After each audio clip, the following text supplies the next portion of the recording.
illustrateur, avec Sophie Janson qui a réalisé l'illustration de cette mini-pomme, puisque la collection s'appelle les mini-pommes, sur les traces de la police scientifique, la preuve par la science. Peux-tu nous raconter brièvement ton parcours professionnel? Alors mon parcours, bonjour à tous déjà. Dans mon parcours professionnel, déjà je suis retraité. Voilà. Alors mon parcours professionnel, il est un peu atypique pour un policier, j'allais dire scientifique. J'ai fait 34 ans de police judiciaire, mes 8 premières années dans le banditisme, à l'Office central pour la répression du banditisme. Les 2 suivantes à Interpol France, voilà, toujours à la direction centrale de la police judiciaire.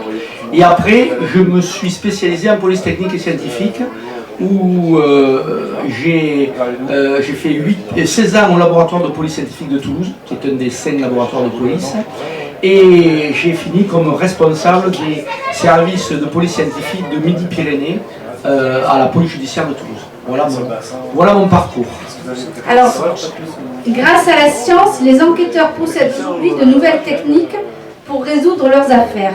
Comment en est-on arrivé là? Et là, je pense à Sherlock Holmes. Voilà, alors, pour parler de Sherlock Holmes, en fait, l'histoire de ce petit livre, avant de prendre la retraite, j'ai été récupéré par l'éditeur Le Pommier, qui est en fait Belin, l'éditeur Belin, mais pour vulgariser la science, et qui m'ont récupéré, parce que je faisais la formation, des conférences, etc. Ils avaient racheté les droits d'une dame qui s'appelle Eugie Wagner, américaine, et qui a écrit un bouquin à travers les histoires de Sherlock Holmes, les débuts de la police scientifique. Voilà. Et ils m'ont récupéré pour faire la postface et en me disant, mais si Sherlock Holmes revenait maintenant, qu'est-ce qu'il pourrait faire avec les nouvelles techniques et notamment la biologie. Voilà. Et donc j'ai écrit cette postface qui apparemment a plu et ils m'ont demandé donc d'écrire ce petit livre qui est fait avec les mini-pommes sont faits avec des écoles primaires. Voilà. Donc on voit les enfants une première fois qui me posent plein de questions. D'ailleurs, je ne voulais pas mettre de cadavres, ils m'ont posé des questions que sur les cadavres. Donc celui-là est propre, voilà. Donc en fait c'est le vieux sachant qui a, au travers de questions d'enfants, et donc j'y ai mis ma petite fille Néphélie, mais qui n'avait que 2 ans à l'époque, et là maintenant qui le lit, voilà. Et donc, à travers des questions d'enfants, on développe notre métier. Et là, donc, tout ce qu'on a dit, on vient de dire avec mon ami Roger là, et Geneviève et Pascal, donc au niveau scientifique, dans tous les domaines, et dans ce petit bouquin, alors pour les enfants, mais on a fait des petits encarts pour les parents, et puis les enseignants. Voilà comment est né ce petit bouquin. Au niveau de la police scientifique. Et comment tu as travaillé avec Sophie Janson? Le texte, l'image, comment vous avez travaillé ensemble? Sophie, alors l'image, je ne la connais pas, Sophie Janson. Une fois que les écrivains ont fait leur livre, que les enfants l'ont relu pour savoir s'ils ont compris certaines choses et qu'on le recorrige, l'éditeur donne à des freelances, dessinateurs ou dessinatrices, notre texte. Et eux, avec leur imagination, et là il y a des dessins où on est mort de rire, voilà. Surtout sur l'odorologie, où on nous fait un chien avec un tarin comme ça, qui sent les pieds du voyou et qui dit il a mangé hier une pizza, il chausse du 43, mais il ne s'est pas lavé de 4 jours. Voilà. Et donc on ne connaît pas le dessinateur, et le dessinateur, avec son imagination et les textes, décide les images. Voilà. Donc, avec cette petite pomme, tu nous fais découvrir de manière ludique les mystères de la police technique et scientifique.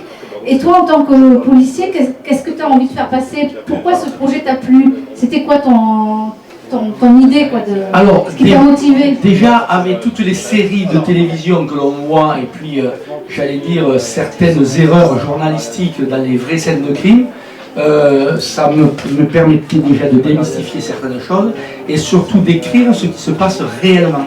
Voilà, mais, et là je pense dans le petit livre, mais on l'a dit depuis 4 jours ici, la police scientifique, ça rentre dans un tout de l'enquête. Hein, voilà.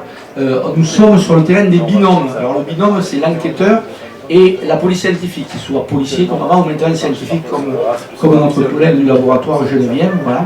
Et alors le binôme, il peut être de 2 personnes, hein, mais aussi sur des affaires de terrorisme, où moi j'étais de permanence quand AZF a sauté à Toulouse, les binômes, on était des centaines de binômes. Hein, voilà. Donc c'est un binôme et c'est un tout dans l'enquête. Et l'enquête et la police scientifique et le magistrat, on œuvre à charge et à décharge. C'est pas comme dans les pays anglo-saxons où l'accusation, le procureur, fait tout à charge, même s'il voit des éléments à décharge. Et l'avocat de la défense doit relever tout à décharge, et c'est un juge qui tranche, comme nous en droit civil. Voilà. Mais nous, en pénal, non, c'est l'intime conviction de A à Z, et de l'enquêteur, et du premier magistrat qui est le substitut du procureur, et du juge d'instruction, s'il y a un juge d'instruction de nommer dans les affaires criminelles, et évidemment, au procès, des magistrats qui jugent, et des jurés en cour d'assises qui sont avec eux. C'est l'intime conviction. Et on le disait tout à l'heure, nous, on amène des preuves objectives, hein, mais ce ne sont pas des preuves légales en France. C'est-à-dire que le magistrat, avec son intime conviction, il peut en tenir compte ou pas. Et l'exemple que je donnais, moi, j'étais au début de la biologie dans les laboratoires de police après 1987, sur un crime, un viol et un crime assez sordide à Montauban, d'une dame, crime et viol fait devant son petit gamin de 3 ans, là on ne peut pas l'entendre dans l'enquête.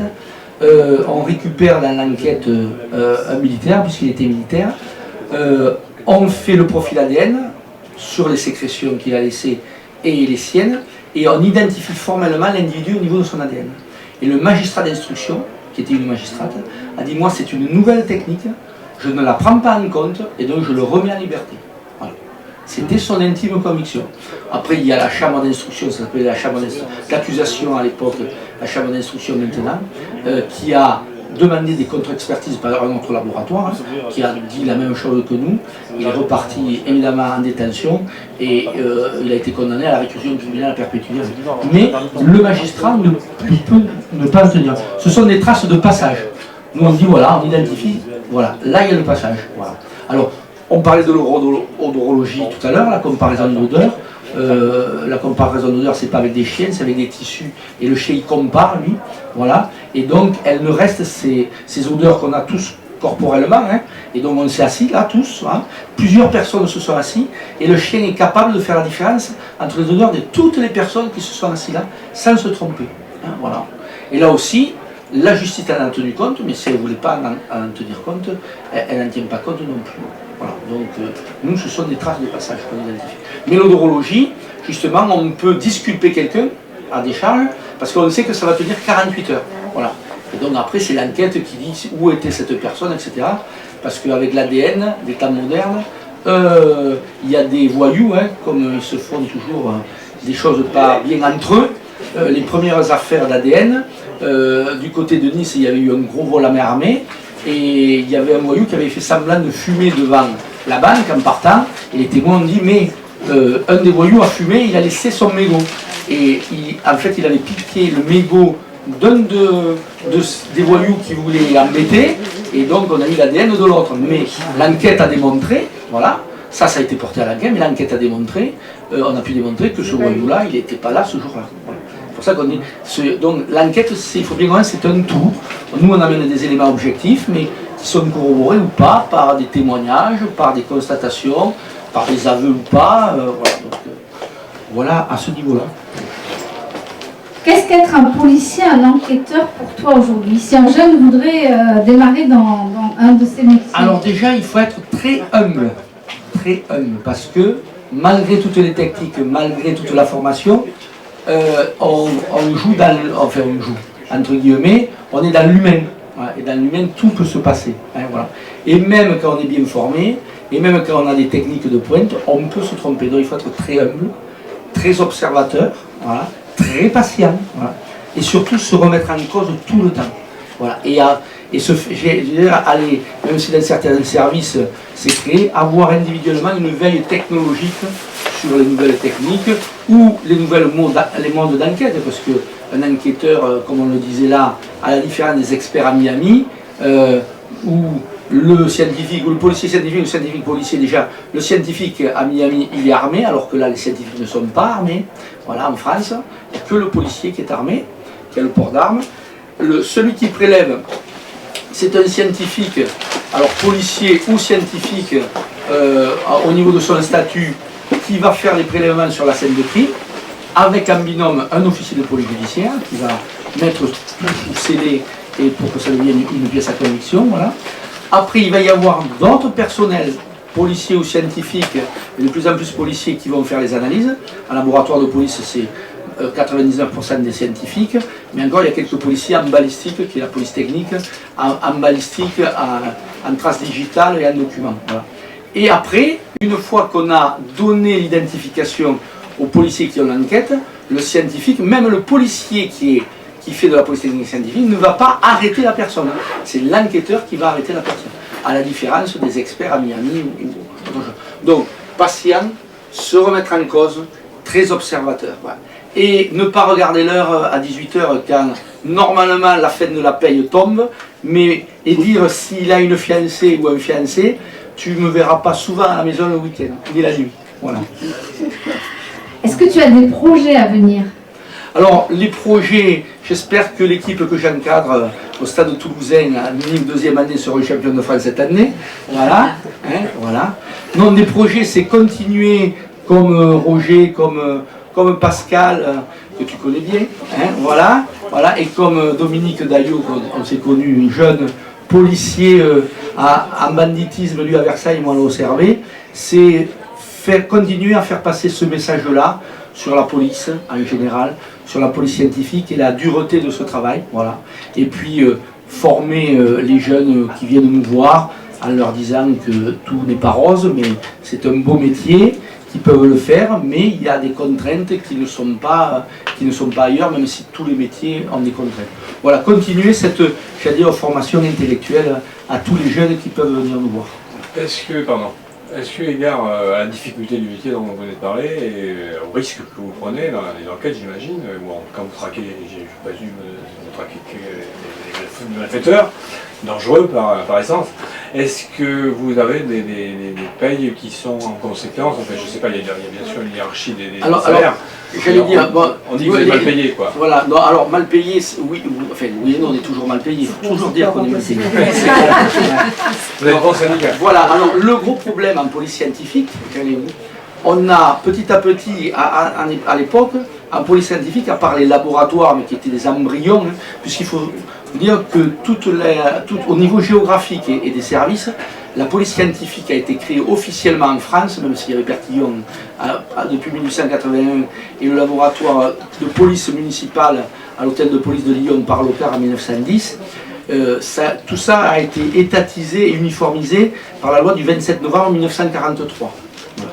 Donc, mais là, il n'y avait que des policiers en police scientifique, et dans les laboratoires de police, c'était le directeur et le directeur adjoint étaient des pontes locaux, comprenez, qui faisaient faire quelques vacations. Après, il y avait quelques policiers qui faisaient de la balistique et des documents, parce que ça c'est plus de la police technique, j'allais dire, et quelques scientifiques qui faisaient des analyses déjà de stupéfiants. Voilà. Après, ça s'est modernisé jusqu'à 1992. En 1992, on a créé, l'administration centrale, le ministère de l'Intérieur a créé un corps de scientifiques de la police nationale, voilà, qui remplace petit à petit les policiers, même sur le terrain, qui font des prélèvements. Le gros problème, on ne leur a pas donné un statut de policier. Voilà. Et eux, ils sont, je peux dire, encore aujourd'hui, par rapport aux policiers, ils sont très très mal payés. Déjà, ils ont des salaires où ils ont 30% de primes qui ne rentreront pas dans le calcul de la retraite. Voilà. Et ils sont sous-payés par rapport aux policiers. Après, moi je vais vous dire, hein, j'ai fini commandant de police fonctionnelle, qui était chef de service, responsable de la division police technique à la PJ Toulouse, donc un des chefs de service. J'ai fini moi, et ça a augmenté depuis, il y a 8 ans, à 3800 euros net par mois. Voilà. Maintenant, il y a corvéable à merci. Hein, voilà. Hein, voilà, hein. Voilà, donc je ne m'estimais pas mal payé. Voilà. Voilà, je ne m'estimais pas mal payé. Évidemment, le ministère m'aurait dit 10 000 à la place, hein, 10 000 euros. Voilà. Je ne m'estimais pas mal payé. Voilà. Mais ceux qui sont vraiment mal payés dans la police, ce sont les personnels scientifiques et les personnels administratifs dont on a besoin, parce qu'il y a des secrétariats énormes. Et qu'on fait travailler un peu avec nos horaires décalés d'ailleurs. Voilà. Moi j'avais une secrétaire, heureusement qu'elle était célibataire, elle ne partait pas tous les jours à 18 h à la maison. Voilà. Voilà. Donc c'est vraiment, voilà. Sinon après on est payé dans l'administration en fonction du diplôme exigé pour les 3 catégories de fonctionnaires. Catégorie C, c'est pas péjoratif, c'est le général et le brevet, niveau 3e. Catégorie B, c'est avec bac ou bac plus 2, ça dépend. Et catégorie A, de bac plus 3, bac plus 5. Voilà. Donc, voilà. Et dans toute, pour ça que les grilles indiciaires, qu'on soit policier, gendarme, pompier, enseignant, c'est un peu particulier. Voilà, mais c'est à peu près tous pareil à l'euro près. Quoi. Voilà. Maintenant, pour le même salaire, il y a des boulots, j'allais dire, même en police, un peu plus plan-plan que d'autres, mais après, ça dépend de caractère. Hein. Moi, j'aurais jamais donné ma place pour rien au monde. Voilà. Je ne sais pas s'il y a d'autres questions. Non. Donc, en petit résumé, pour revenir à la mini-pomme, donc c'est destiné, on va dire, aux curieux, à partir de 9 ans. L'idée de la collection, c'est de permettre aux enfants d'avoir accès à un savoir scientifique de qualité, exposé avec humour et fantaisie. Voilà, merci Roger. Avec grand plaisir, avec grand plaisir. Merci monsieur.